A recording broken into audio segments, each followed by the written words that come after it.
Love for me is building your home, coming back to the home. It's not ownership, it's freedom, it's sense of sovereignty, it's sense of safety, it's sense of seeing someone for who they are. Love is very deep, it's very sacred. If you understand love, you do not need any tantra, any meditation, any prayer, any temple in the world. That's enough in itself. When you hear the word Tantra, what comes to mind? For me, I start blushing and picture crazy positions between Hindu gods and goddesses. But at its core, Tantra is so much more. And it's so simple and all about coming home to your true self. In today's episode, I'm joined by Chandresh Bhardwaj, a 7th generation Tantric teacher and author of Break the Norms. CB's work invites us to drop the masks, let go of control, and make peace with the messiness of being human. This is a conversation about embracing what makes you fully come alive despite the shoulds of society and finding freedom in the unknown. It's also about something I've been super interested in my own journey lately, and that is the balancing of the wild feminine and the rooted masculine in all of us. I know you will enjoy this conversation as much as I did. Chandresh, welcome to the show. Honored to be here, Kelly. So I'm so excited for this conversation and just that you're here. It's one of those organic, following my intuition and feeling. I stumbled upon your writing and your posts on Instagram, and it just struck me like lightning. I love your vibe. I love your energy. So you are known as CB Meditates, I guess, on Instagram. Different labels. CB is good. CB Meditates is good. Or my easiest name, Chandresh Bhardwaj. Okay. Yeah. Very easy. Very easy. But I'm just going to dive in. Yes. We're going to talk about so much today, but Tantra is woven into your lineage and your teachings and your presence. I'd love for you to demystify that because there's so much weight to the word Tantra, and we automatically just go to sex. And as a, raised Catholic, potentially suppressed woman, it kind of shakes me a little bit, makes me nervous. I'd love to learn more because I know it's a deep access to healing. Absolutely. I'll give you first the literal meaning of Tantra from the language perspective, and then we'll get into the spiritual context of it.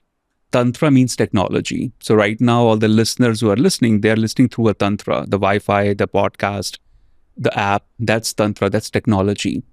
In the spiritual context, Tantra becomes the technology for self-awareness, the science of self-awareness. That's exactly the meaning of Tantra from the spiritual lineage healing perspective. It's the science of self-awareness. Imagine a lab with hundreds of chemicals, right? If you know what you're doing, you can make a medicine out of it. If you don't know what you're doing, perhaps you'll blast the whole lab. So that's what happens with something like Tantra. Chemicals are available and human mind doesn't know what to do with that freedom. So they blast the lab. Wow. That's what's happening. Yeah. Yeah. And so I love that. Everything that I am on a mission to is just to cultivate self-awareness and elevate consciousness and learn how to be present in this life experience through all of the challenges and wonders and pleasures and full spectrum. So where did you learn this knowledge and what is your background? I grew up, learning is a word I sort of discovered just a few years ago with it, because I grew up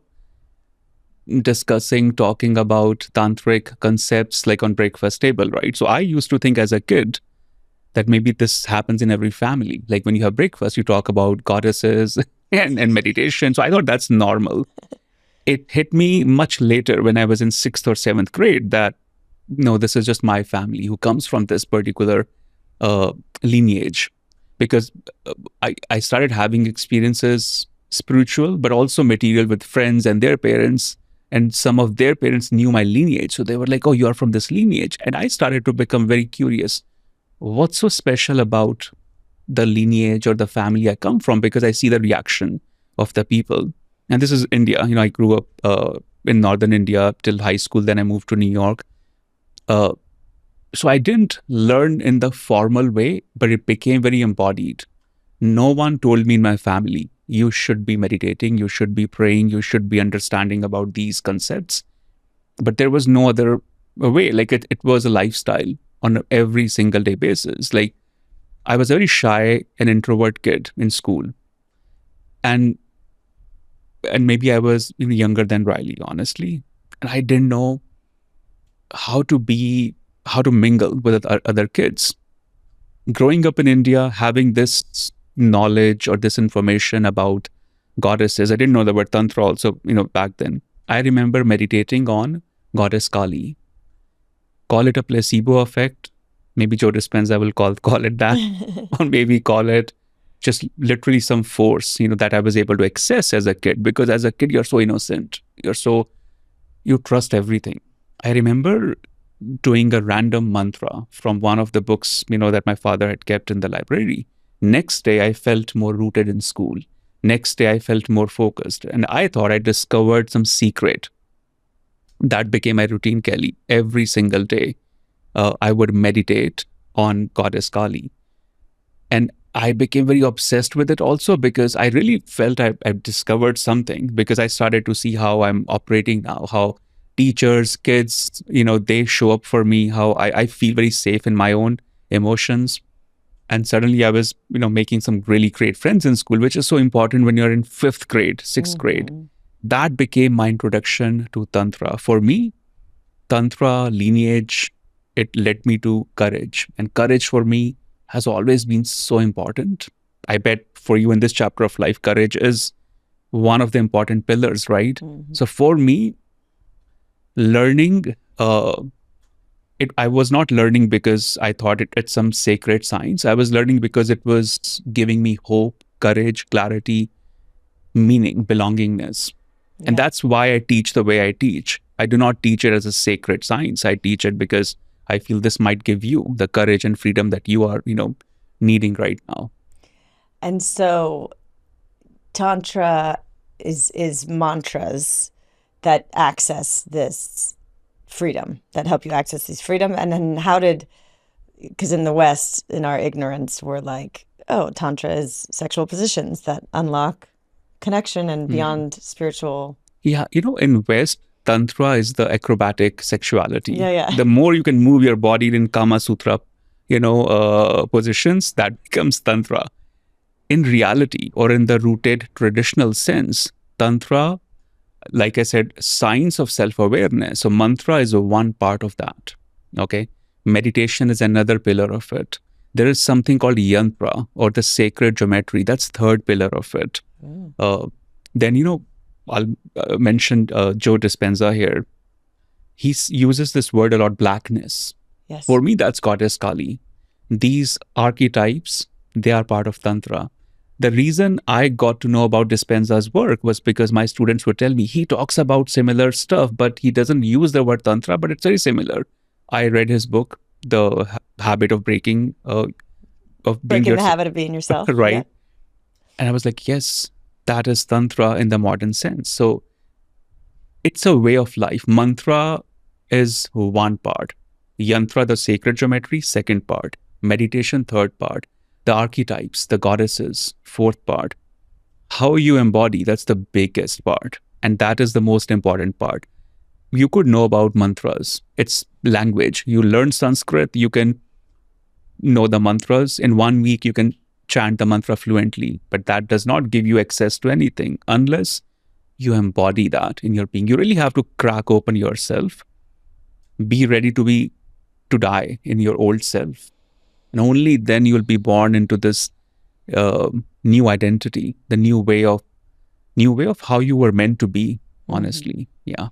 Yeah. I always say, or as I'm unfolding, and I just listened to one of your solo podcasts, which was so brilliant, but you talk about, like, I'm just sharing from experience what I know, what I've experienced and what I feel. And that may change in 6 months from now.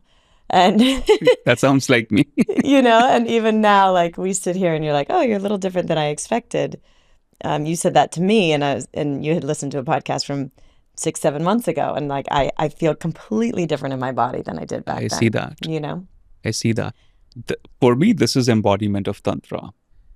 You may never chant a mantra, Kelly. You may never know about the goddesses, but what you're doing, that's Tantra, okay? And I say this because I want to liberate people from that one lens of learning these sciences. They feel if I join a teacher training, only then I become, you get certificates. And I think the Western world is very big into certifications, Yes. but it gives you can hang it on the wall. That's all it's going to do. Real yoga, real tantra, real meditation has nothing to do with certificates. But it becomes a product. When it becomes a product, you have to make it, profitable. When you want to make it profitable, you will keep churning more products. It's a very sensitive line. Yeah. You have to be very conscious of how you are serving, how you are receiving. Yes. Yes. I think, my conclusion, I very clunkily say that after what my journey with heal, it's like all healing is spiritual healing. It's a remembering of the truth of who we are, which are just expressions of the divine, fractals of consciousness, and so just to remember that innate intelligence and wholeness is what healing is all about. And Tantra ultimately is, that's the science of self-awareness and that technology, I mean, that's what it is. It's coming home to yourself, right? It's coming home to yourself. It's not being aesthetic. It's not being pretty. It's being raw.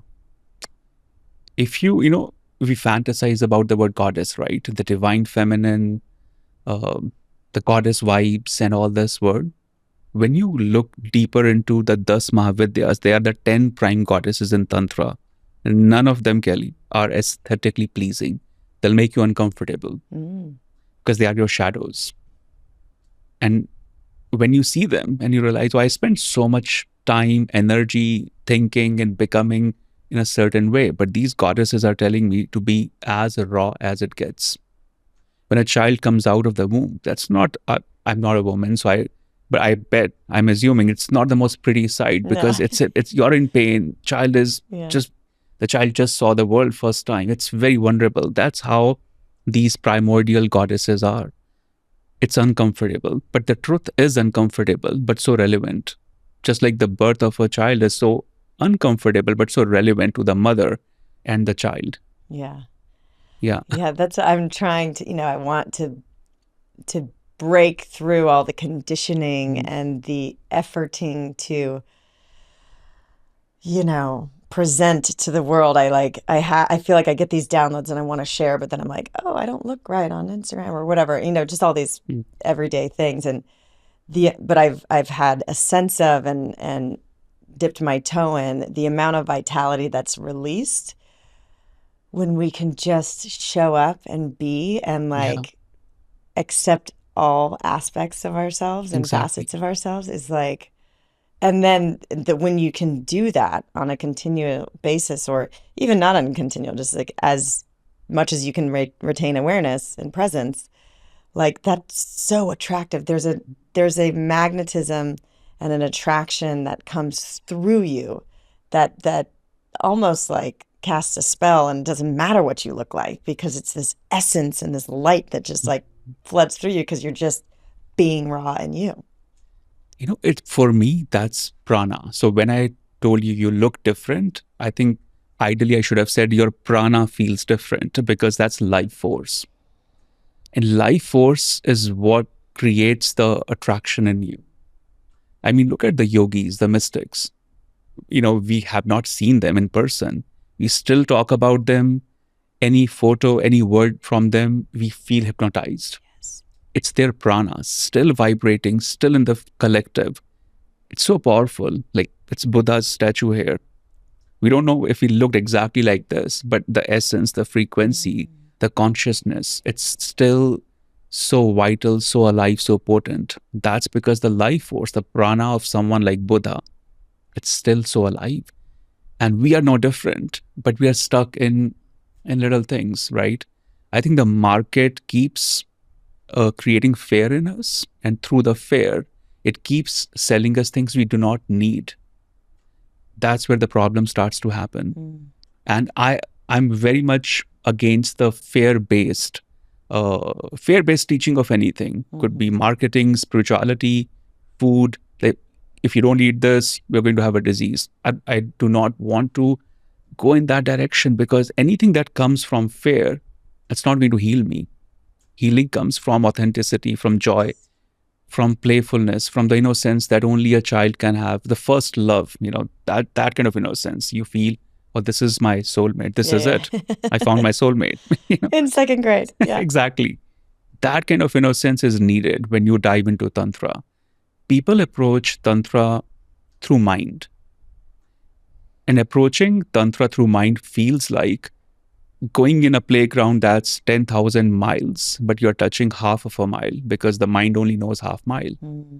And then you believe this is Tantra, but the 9,000 and something miles, you're not aware of it. Yeah. Makes sense? Yeah. It does. It does. And I love that you mentioned about fear, and I have an aversion, a reaction to anybody using fear to captivate audience, and even like, and I don't know that all of them are doing it consciously, but I try to be very aware of, like, I know that one heals when they're in safety. So any messaging that I do is always like cognizant of that, and making sure there's hope, and really bringing it back to like feeling that there's no right or wrong, there's no rigidity. It's like everybody needs to feel into what's right for them, and try to kind of dissolve that fear. Yeah.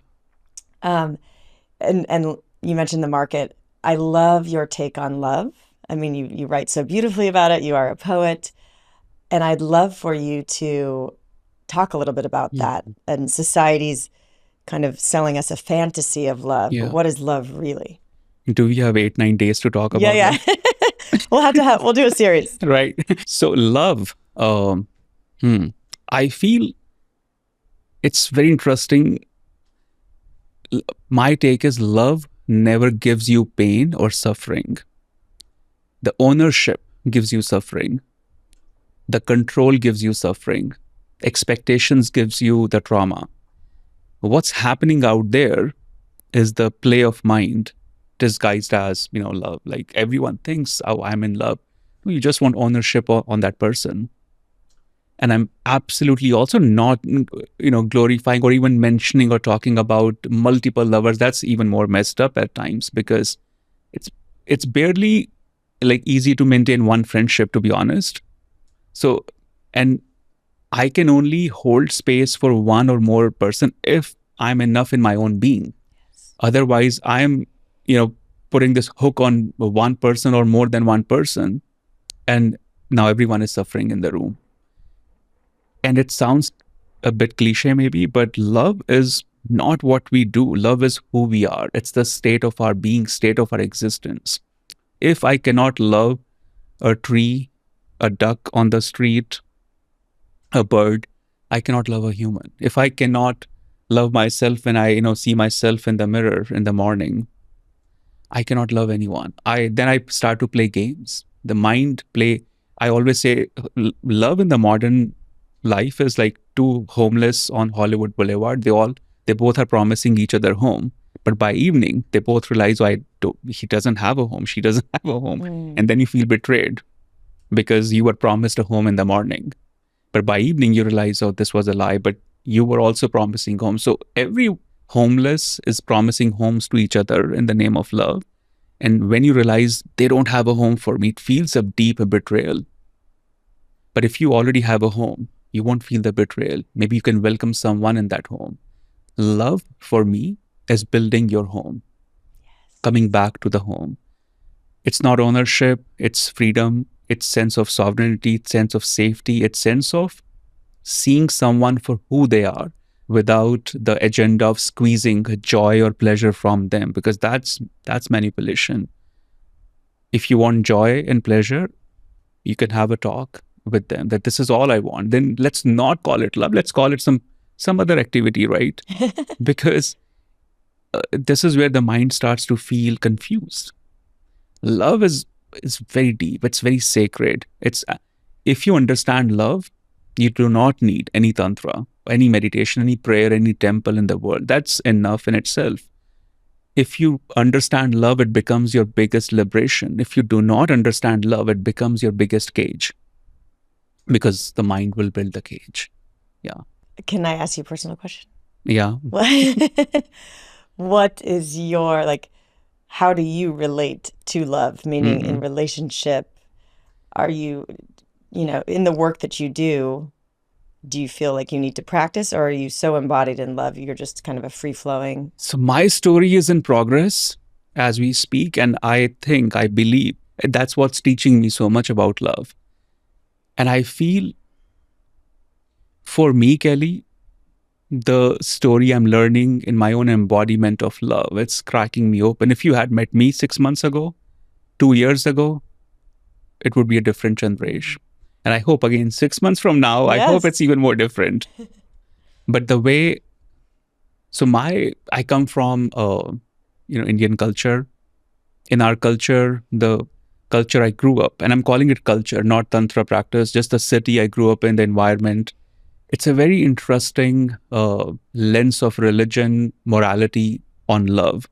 It's arrangement, and that arrangement is done in a very holistic way through astrology, through the lens of religion. And when you find your partner, or when the partner is arranged, the promise is that you will be with them for 7 lifetimes. As per my take, which many people from India may not agree, or many actually agree with me in secret. And that the truth is, when you commit to someone energetically, spiritually, religiously for 7 lifetimes, that becomes its own suffering, especially for women. Because, in other words, women then are trained to serve patriarchy, serve that 7 lifetime thing. And my dharma, or at least what I'm promising to myself in the past few months or years, is that I got to get rid of this. It will first happen here. It's happening in some way. And it's been very important lesson for me uh, to make that happen. I wrote, actually, yesterday was my birthday. So Oh, happy birthday. thank you. I wrote something yesterday that one of my biggest vision right now is to create poets out of men. I want them to smile, to express, to stop imagining women as some fantasy and start seeing them as who they are. I want women to realize their power and to not feel that their only role is in kitchen or bedroom. And what they do outside is a luxury, it's a bonus. No, you got to embody who you are. And in my personal life, love, sensuality, masculinity, it's been quite a fascinating subject. And I realize uh, accepting it, navigating it, it started uh, it started quite a revolution in my own culture, extended family, because I grew up. I'll give you one very specific example. I was in 6th grade. I mentioned two women to my friends. One was Pamela Anderson, Yeah. and other was Urmila. She's actor from India. I was like, look at these women, Urmila, Pamela, so stunning. I was 6th grade, and all the boys, they were like, you can't say this. You come from such a pure family. How can you praise a woman like this? It's like I thought I said something wrong, so I was like, oh wow. But I couldn't hide that admiration. But the suppression, that was the beginning of suppression. Men have gone through their own suppression. Why do you think men only have one emotion, anger? Yeah. It's insane. Uh, that was my journey into understanding where I come from. It took me 20 years or more to realize I got to break that. That's not healthy. That's not me, first of all. And what's my normal may not be someone else's normal. But now I got to embody my normal. I got to breathe differently. So even if you browse my writings, Kelly, a year ago, they were different. 2 years ago, very different. There was a lot more anger 5 years ago. I wrote my first book out of angst, break the norms, question everything you think you know about God, love, sex, birth, death. It was all built on anger. Now the anger is transmuted. Now there is a lot more emotion. But I am in the process of shedding, breaking, and I think disappointing a lot of people in the process. because they definitely want to see a very conventional, good Indian boy. I'll not be a good Indian boy, that I know. I want to break that pressure, that stereotype. That all I thought it's a good Indian man stereotype. It's just good good human stereotype. It applies to every human, every nationality, every culture they come from, because suppression doesn't find a particular, city or a country. It's everywhere. It just shows up in its own way. Yeah. Yeah, beautiful. Thank you for sharing. Thank you. I feel like I'm on my own journey in that same way, like leaving my marriage, and then kind of, I've only dated one person since in that year. And it was like a very pretty version of the same pattern. So just like real opportunities for healing and coming home to myself, and now really having no energy, knowing that at some point I'm going to align, intersect with, because I want to do life with someone. And to me, I can only describe it as like, I'm just going to know that it's just going to be like a remembering, like a knowing that we're going to do life together, Yeah. And I'm not like searching for it, because I'm creating, I'm building this business, I'm deep in this work and my own exploration. And what I feel is in this moment, really coming back home to my authentic self and what lights me up, and like remembering how adventurous I am. And I just like, I need to travel and I need to be in nature. And I like camped when I grew up, and I haven't done that in so long. And just really finding my groove and knowing that like in all of this kind of awakening the wild woman and shedding the masks and being messy, like finding what lights me up and fully embracing the way I want to do life, like really creating the home for myself and coming back to myself. And then someone is either going to align on my flow or not, And so that's where I am. And that's probably why my prana feels a little different, because I'm just like, I'm enjoying life. I'm being playful and getting to know myself. Yeah. Go back to little Kelly. I feel she's going to guide you massively in this. I bet she wanted to play. She wanted to sing songs in a certain way. She wanted to tell certain stories. And I think you need no dating coach, strategy, mindset. All you need to go back to is that little Kelly. That's love. That's pure love. And this is how we filter the humans around us, right? When you embody that pure love, whoever is gravitated toward it, that's your people, that's your tribe.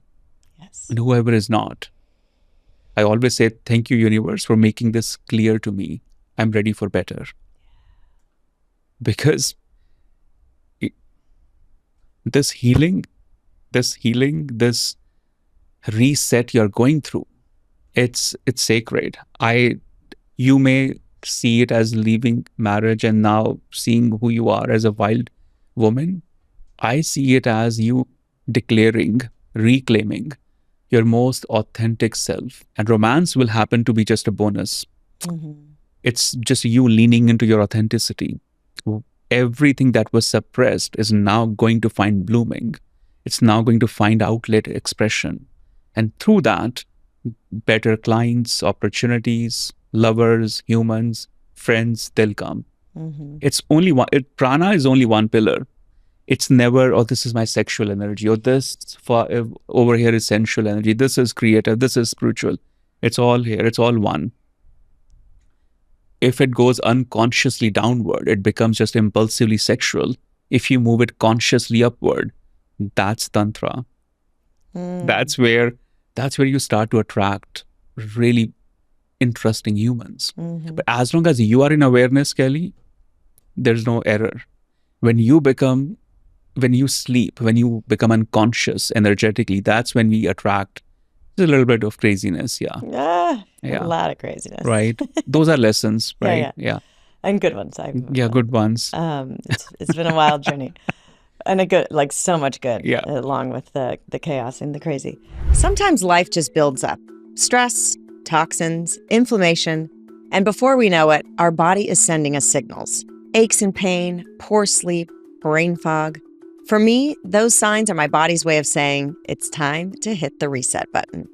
Therasage has become one of my favorite ways to do just that.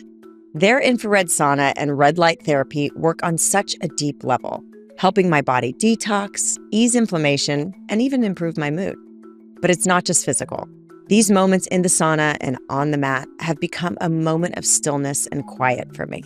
A pause to slow down, breathe, and let my mind and body recover from the inside out. I did a fascinating podcast episode with the founder of Therasage, Robbie Bessner, if you want to learn more. And if your body has been asking you for a reset, this is your sign. Therasage is offering our Heal with Kelly community 25% off with the code Kelly at checkout. That's code KELLY at therasage.com. THERASAGE.com. So talk a little bit more about, because I think the audience, wild woman, rooted masculine, your mission and work to kind of, again, make men into boys. And is that what you said? Into poets. Oh, but poets. I thought you were like doing some sort of play on like, as boys, like we're conditioned to repress our emotions. So you're bringing men back to like playful boys. I actually like that perspective also. Yeah. Poets. Okay. So sorry, your question is to talk about the blend. The wild, divine feminine, rooted masculine. How you bring that into your work, because I think we're entering, hopefully, a time where more people are coming home to themselves as rooted masculine and as the kind of the wild woman, divine feminine. Yeah. I put some time and effort into coming up with these two words. I call them rooted masculine and a wild feminine. And here's my take on it. Why it's not a wild masculine, why it's not rooted feminine. So the way I see it, in Tantra, there's something called Ardhanariyeshwara, which means we are blend of masculine and feminine within. And I wanted to come up with a word that describes what this new era needs in terms of masculine and feminine, even beyond genders, right? Yes. We all have the feminine, masculine within us. For me, the rooted masculine is the part of us that's firm, giant like a mountain. It's there. It will outlive us, right? 100 years ago, the mountain existed. 100 years from now, the mountain is still there. That's the rooted masculine. It's calm, composed. It's giving life to plants, animals. So much is happening on the mountain. You feel a sense of safety. At least I feel a sense of safety when I'm on a mountain. I feel I'm connected to earth. Now the wild feminine. Wild here is not someone who's just breaking the glass of people's doors outside, Wild here is the primal force. It's the rawness. When it thunderstorm, that's the wildness. A bit of earthquake here and there, that's wildness. Wildness is also the effortless play. Wildness is also when you're possessed by love, when you become so loving, that everything you do is channeled from that love. Wildness is the most primal rawness of your existence.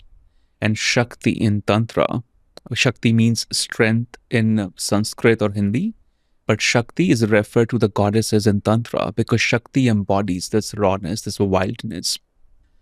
If you like nature, you're already loving the wild feminine, because the wild outside is never the same. It's evolving. 6 months ago, we witnessed the wild going wilder in LA, but it's coming back again, right? Mm-hmm. It's, you see life again on the mountains. You see plants again blooming. That's wild. That's wild feminine. I've seen that in my mother's journey. I've seen in many women's journey. They've gone through a lot, but they all keep coming back to their strength. That's the gift of the universe to women. I strongly believe that. We all have the Shakti and Shiva within, the wild feminine, the rooted masculine within. However, I'm a bit more biased toward what woman carries within, because I feel they embody so much love, care, strength, and we have taken them for granted. Mm. We have society for thousands of years suppressed women, silenced women, controlled, tamed them. And that's why I'm not calling it a rooted. I'm calling it wild feminine. They need to be wild for a while Yes. before they emerge into their fullness. Because you're constantly taught to be good. Like I see that in my culture, in every culture. Boys have different rules. Girls have to follow different. Boys usually have no rules, but girls do have to follow a certain protocol. It's almost like the moment you're born as a girl, you carry this legacy of the family. You know, like you have to take the name forward for your family, for your future husband's family. That's a lot of pressure on women. It robs them from their playfulness. They lose sense of who they wanted to be, and they end up becoming the good wife, good daughter, good sister, good mother, good everything. They lose themselves in the process. Mhm. One of my deepest hope is that the work I do, women start to come back to who they want to be, who they want to be. That's it. Then their own karma, their own consciousness will guide them. This is what you were meant to be. Mhm. It doesn't fit into any lens and no templates. Yeah. I get pretty emotional and passionate when I talk about Yeah, these I things. love So it. I have to pinch myself not to cry on the Oh, live podcast. no, please do cry. I'm crying. I feel seen. I feel for you to, I mean, and that's the rooted masculine to have the be in the mountain And I to feel your hold that. energy. So I'm even avoiding looking into your eyes at times because I Mm. see the emotion that you are embodying. So, but thank you, because I can only say these if on the other side the person is receiving this. So thank you, Kelly. Oh Yeah, my gosh, thank you. Ah. it's a Yeah. lot. Yeah. It's big work. Yeah, it's big work. It's not meant to be easy. And what's easy is not worth going for, honestly. People who are going for the easy, the comforting stuff, I feel it's stagnant life force for them. Mm. They become a lake which attracts just anything. Puddle. You're meant to be river. You are being Yes. a river right now. I'm feeling the river. Yeah, you're I going feel. into the ocean. That's the goal. Mm. Yeah, a river who remembers herself that, oh, I'm meant to be with the ocean, the grand scheme of universe, right? You'll be safe there, but you have to flow. I love that. Yeah. I always think that one of the most profound poems ever written was Row, row, row your boat gently down the stream. But Mhm. now I'm like, okay, where's that stream going? Now I know we're going to the ocean, It's going which, to ocean. yeah. And it's so interesting. I don't know why I even have to say this out loud, but I've been so called to the mountains recently. I just can't get enough. I keep going back every couple weeks. But I am so rooted in the ocean. And I've always known that I needed access to both. Mhm. And now you're making it clear They energetically. both are needed. I see them. I remember when I first drew the picture of what I want to call the archetype of goddesses and Shiva in Tantra, the male embodiment. I pictured ocean with mountain. I lived in Calabasas for a few years, so I used to go every other day to meditate on the, at Malibu beach. I was there yesterday morning. It gives me just a lot of strength. I grew up in mountains also, so I think that's another reason. Uh, Being in mountains just make me very safe, very much at home. Yeah. Yeah. What do you think? Because you've been doing these practices, you've been in this field, you've been embodied for a great part of your life, maybe all your life. And you said just in the last year or two, you switched from kind of leading with anger, which is just one layer of emotion. And then as you did some deeper work, you access this whole other river of emotion that's Yeah. coming out, and you're so connected to your heart. Was there a new practice you did, or what? Or was it just the frequency of the earth that's pushing us faster down the river? What do you think it is that unlocked? So I deeply feel and believe no new practices are needed. What's needed is your willingness to go deeper in you. What's needed is your willingness to feel what's hurting, feel all the feelings, and give them outlet. From that ache, from that trauma, from that fear, create your art. Art is the big one. That's the writing, music, poetry, anything. Your art gives you the arc to be who you want to be in your next chapter. So for me, I think a lot of things happened in the past few years. I'll tell you a funny thing. It is funny now. It wasn't funny when it happened. In COVID, I was in LA and I was working 6 to 7 days pretty much every day. Intensity of how much people needed this work was so strong. I was suddenly over busy, 7 days working, and I realized the intensity, the suppression in me. And I started to see my own shadows in those years. Not that I never knew them before, but I became, you know, aware that I need to meet them now. But there was so much shame, so much of self-judgment. Someone that people call guru, guide, teacher, he needs help because, again, men or culture I come from, I was told, by the way, by many people, never ever be vulnerable. If you're vulnerable, you lose your title, you lose the work. I was told this multiple times. And I started my work pretty young. So when I was in early 20s, I was told this, remember one thing, never be vulnerable with people. Just put on this shell, And that, at a younger age, you embody this as if it's a truth. But I was feeling my body, that body saying, no, be vulnerable, express. And I decided I was meditating, doing all the Tantra work, but I felt I need to talk to someone who doesn't know me, doesn't know my background. As a human, I crave to be seen as a human. And I thought, why not therapy? That felt very uncomfortable idea to me. Again, in my culture, therapy is not a big conversation point. Religion doesn't go into therapy, right? So, but I did reach out to someone. And now the funny part begins. She said, okay, this will be Zoom calls and everything. I said, I can do Zoom calls. We'll do audio call. She said, okay, if that's what's comfortable for you, audio is fine. And I didn't tell her my real name. I gave a random name. I thought, I don't need therapy. It's just, I need 1 or 2 sessions to talk out the frustration of this whole COVID times and everything. And I'll be fine. And after first session, I told her I don't need the therapy. She said, give it 1 more session. It's like, sure, just for you, I'll do it. And she still didn't know who I was. After 3-4 sessions, I started to feel the shifts, the changes. And one day I decided I'm going to tell her. I'm going to come out of closet and tell her, this is who I am. And now the interesting moment is that same day before I could begin to talk, she told me that we have made so much progress together. I still don't know how you look like, who you really are, behind these stories. And I was like, perfect timing. Today you will know who I am. And I told her this is who I am, my real name and everything. And I thought I would be judged terribly. She would be upset. I was prepared for everything. There was 0% of judgment, 0% of reaction even. She said, I'm so glad this is the work we are doing, Chandresh. Shedding, unmasking. Yes. So let's have only video calls. That moment gave me courage to shed my mask.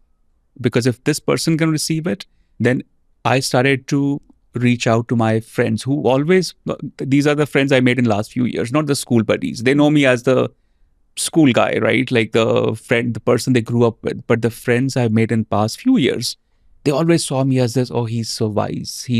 I wanted to scream that I'm not all that wise. I'm fragile. I have flaws. I have my challenges. But I realized no one wanted to see that someone who embodies Tantra can have a flaw. So my Instagram bio says, I'm not your guru. I'm your mirror. Because I realized this is so important for me to say again and again. There is no perfection out there. Stop chasing the perfection in the gurus and the coaches. See them as humans. That will liberate them and liberate you. Mm-hmm. And that will free actually the consumer, the audience, the students. It frees them from choosing the wrong person because now they're not chasing perfection. So I started really telling my stories to my clients, friends, that this is who I am. This is my challenge. I was ready to lose these people that if maybe they won't like me after this. No, none of them went away. Actually, we got closer. Obviously, there's more authenticity, uh, and I think it all started from the story you asked about rooted masculine and wild feminine. For me, this is the blend of roots and the wildness. It's messy. It's not the most pleasing, but it's very relevant. Yeah. And yeah, I love the context around the guru because I've had so many experiences where I put so much faith into somebody and then I'm so aware that I go, ooh, Yeah. blind spot. They've got a blind spot, and then it's disappointing, right? Or you never meet your guru, or like never meet your teacher. Yeah. And it's taken me to a place where we all came here with very unique and divine gifts. You have yours, I have mine. Everybody listening has something that they are meant to come and express and share. And so to return, and we have this internal guidance system, this intuition, our subconscious mind in our body, emotions, feelings, sensations, all of this is the language of our internal guidance system. And so, but we have like to turn within to this inner guru that will never lead us astray. However, we also need equally community and relationship to mirror back to us because we do have subconscious blind spots, even the gurus, right? We see it all the time, the Oshos of the world and beyond. It's like, and part of my work is not only, especially now and what I'm creating in my next docuseries, is all about re-teaching people how to feel, because that's the journey I've been on.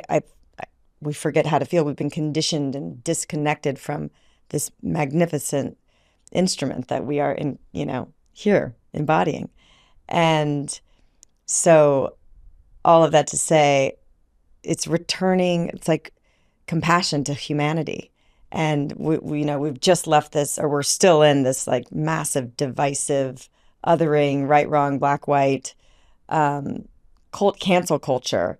And if we can just understand and be vulnerable, as teachers, it's like, and understand how we're all wired for blind spots, then we can start to restore humanity, the human to humanity and the humanness. Like there is no perfection, and we all have gifts and we all have blind spots, and let's support each other and create sacred space to like activate that and hold space for it and love it.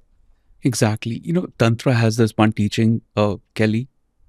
On this path, we are not moving from imperfection to perfection. We are moving from perfection to perfection, which basically means you're whole as you are. You're divine as you are. You will be divine on the next step too. That experience of divinity may not align with your expectations or your script, but it is divine what's happening. Yes. It's enough, within. Once you embrace your enoughness, you open the gate for the next enoughness and so on. That's a leela. That's the play of life. But we get stuck in the scripts others have thrown at us. But one day we wake up and we realize, oh, that's not the character I was supposed to play. I got a wrong script.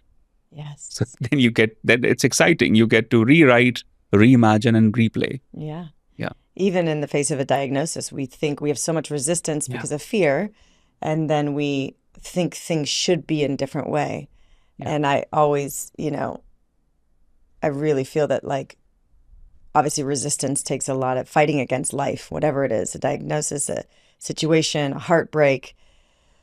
We resist it because it's painful. We resist it because it's scary. And in the acceptance and trust of this divine river and our own divinity, that frees up so much for like it's the first step is to accept reality for what it is, and then like keep remembering that we come from love, we'll return to love. And I love, anytime I doubt this, I remember Anita Morjani's story and, the thousands of, if not millions of other near-death experiences where people leave this 3D embodiment and enter, the realm of consciousness, their source energy, and experience that oneness, that love, that all-knowing, all-understanding omniscience, and then come back into the body, and just that shift in consciousness and remembering, or that dissolution of fear of death, and really understanding that's where we get to go back to. That actor, Jeremy Renner, I think, he had a near-death experience, and he was like, I was dead and I didn't want to come back. That's how magnificent it is. Right. So if we can dissolve that ultimate fear of death, like, and really know that we come from love and we return from love, and the whole purpose of being here is to remember that we're love, like, that frees up so much. But then we forget in every moment of, I feel the fear of death, I also see it as the attachment toward permanence, that I want to be permanent. There are many stories in the Eastern traditions where the most powerful people of the world in those days, I'm talking old traditions, that they would pray, practice Tantra, practice all sciences available to remain permanent, to never die. And I know we have modern versions of it also who never want to die. That attachment, I feel, to never die or to always stay in a certain appearance or body, that keeps you stagnant, because you may keep missing life again and again. And it never ends well. You got to respect and enjoy the play, the Leela. It's inviting you to constantly be experimental, trust the unknown. I used to call meditation, for a long time, I defined meditation as the love affair with the unknown. Go into the unknown, because that's another challenge with a lot of people who want Tantra or whatever philosophy. They have already defined where they want to be. And now if you're meditating, again, you're missing 9,000 miles and you're focused on 0.5 mile. Yeah. Do not define where you're going.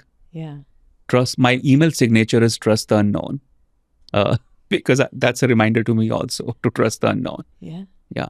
And that's, every master teacher I know they reach enlightenment or in the present moment, and there's nothing that, and so to be in presence is to be completely comfortable with the uncertain next moment. Exactly. And that's what makes life joyful, and so many of us, and certainly me, when I forget what I'm saying right now and I, am attached and clinging, we want to find safety and certainty. Yeah. And real safety is in becoming or finding trust in the unknown. It's finding trust in the unknown, because the journey, I'll tell you something, Kelly, the journey you are on, if there is one thing that will give you massive protection, safety, guidance, it's the unknown. It's that, you may call it divinity, but again, divinity has a limited definition. God, universe, they all have limited definition in our mind. But it's in the unknown, for me, that massiveness, that infinity gives you the protection. What you see in my work now, it happened when I dropped the fight. I surrendered. No more fight. I trust that there is a higher force that's going to guide. And I started to unleash a lot of the hidden, suppressed musings in my life, in my work. And that's what you see every day.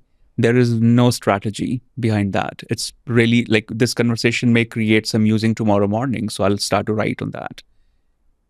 If you really wish to achieve the greatness, your highest potential, you've got to trust the infinity, the unknown, and then trust the plan. It's not going to give you perfect background music or bed of roses every day. It's going to be challenging, but respecting the challenge, respecting the discomfort, respecting the hiccups, the death of the old self that happens. If you can make your peace with it, then life takes a different turn. Yeah. I'm beaming, smiling over here, because that's the game. That's right? the game. That's the game. The game of life. The only constant is change. And so let's learn to roll with it and know. I mean, for me, it's a spiritual game, because you just trust, once you dip your toe into whether it's meditation or like a moment of oneness or that true love connection or whatever those experiences are, that you go, there is absolutely, or the synchronicity, there's absolutely a greater intelligence, like keeping this whole thing in play, and the cosmos, and just the beauty of nature, and the regeneration, and it's the miracles that you exist. And if you look for them and you stay in that kind of perspective, it's like, God, I mean, that's the only way to do it, for me. Yeah, for me also. Way more fun. Yeah. Now, I'll add something here. When you're listening to the inner muse, the inner unknown, the vast playground, you got to shut down the external noise and pressure, which happens so uncontrollably through social media. People reach out to me with a very strong idea of how they want to receive love, how they want to achieve success. And on a deeper introspection, they realize that was not their idea of love. That's what social media algorithm is feeding into their mind. So before social media, it was, mom and dad telling you, religion telling you, school telling you what to like, what to not like, movies, TV, media, books, novels. Now it's a different stream, but someone is still dictating your desires, your wants, your fears. You got to really consciously shut down. Either watch funny stuff, but if you're watching deep spiritual stuff or lifestyle content, you got to be very aware, because it will start to affect your subconscious. And one day you realize, oh, I want a partner in Bali. I want someone from Spain to travel here. And that comes from one reel, that you constantly watch. Now algorithm is feeding you similar reels, that your lover is somewhere in Europe. He's going to travel here. But your lover might be in your neighborhood. The point is, what's in the heart? Only it can tell you, but you got to have some reverence. It's like a companion, a best friend. If you do not have a relationship with it, if you don't respect its voice, it's not going to guide you properly, or at least you won't listen, even if it's guiding. Yes. Yeah. And on that, I've, in this last period of kind of what I've gone through, and I would say it's kind of a spiritual maturation in the last 2 months. I find myself very aware of kind of that dopamine addiction, where there'll be times when the mundane of life, the minutia, the stuff you have to deal with, that is it's not fun. It's not like sitting here having a conversation with you that lights me up. It's like you just have to do shit sometimes. And then you find yourself reaching for your phone to like see who texted for some cheap dopamine hit, or look on Instagram for some cheap, meme wisdom or whatever to like light you up again. It's like, and I'm trying to sit in that mundane moment, because I just want, this is coming through me right now. Like, it's in that white space. It's in the boredom. It's in those moments of quiet, or in those moments of mundane, routine, but space, that your gifts, your downloads, your connection, your guidance is going to come through.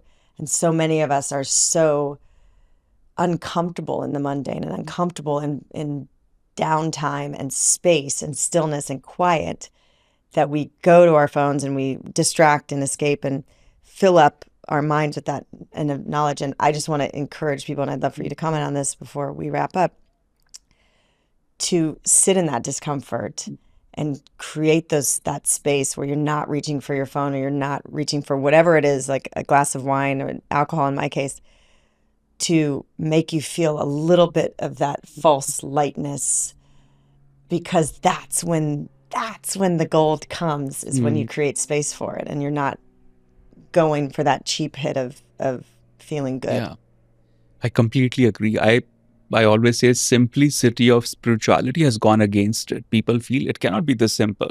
Just breathe 10 minutes a day. There has to be something more complicated. Love cannot be this simple. Has to be some thrill, some adventure, right? But it's in the simplicity that love is hidden, enlightenment is hidden, awakening is hidden. But the boredom that comes from it, and I'm putting boredom in air quotes, because it's not boredom. There are apps or the modern media, it's training us to constantly be a monkey in the room, react to their stuff. But if you can come back to the monk in you, you'll find the love. You'll find love with yourself, abundance, creativity, everything you're chasing, everything you want. Chasing doesn't help. because chasing happens out of that hunting mindset. If you chase, that hunt will give you satisfaction for a moment, but then you want a different hunt next day. That's what's happening with relationships a lot. But yeah, I think that's a deeper topic for Yeah. yeah. That's why I don't think I'll ever go on the not to knock the dating apps, but it's like it's like hunting. It's hunting. Absolutely. No hunting will satisfy you. It will only fulfill the need for that dopamine hit. The moment you feel fulfilled, the mind is like, see, we got this. Now next one.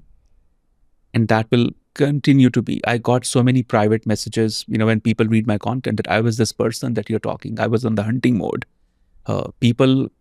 Good thing is people know this. They feel less ashamed when they reach out to me. They don't feel judged. So by even talking, they're able to release that hunter in them, because it's the boys talk or the competition among women who has the best, next shiny object. That race will not lead you anywhere. It's like merry-go-round. You feel you're going somewhere, but you're still there. Yeah. Just more dizzy and throwing up also. Yeah. And it's external and everything. You've got to come back to hunting all those places within you that you've maybe neglected, suppressed, and judged. Yeah, absolutely. So, I mean, we could talk forever. Maybe we will do a series. But what are you excited about, or how can people work with you? Like, what do you want to share with the audience? I'm excited to keep breaking the norms, excited to keep singing my songs. Those who are interested in going deeper into this work, I always invite them to my podcast. Listen to the Leela Show podcast. If that excites you, dive into the Cosmic Circle community. That's where a lot of people are finding safety, mirror, non-judgmental space for this kind of work. If that resonates, then of course there are deeper levels. I teach retreats all the time. I'm teaching in Greece and Switzerland next month. Then might be teaching in Paris in December. But yeah, if you're on my Instagram, CB Meditates, there's all the announcements are there. But I'm excited for this chapter. There's a lot of shedding happening, and let's see where it takes us. Yeah. Oh, well, thank you for coming here and sharing your spirit and wisdom. And yes, I'm shedding alongside of you. So I see hopefully that we stay connected. Yes. I see that. I honor your shedding, your rebirth so much. You have no idea. I see that. I respect it so much. So thank you for embodying it. Thank you. Yeah. Now I'm emotional.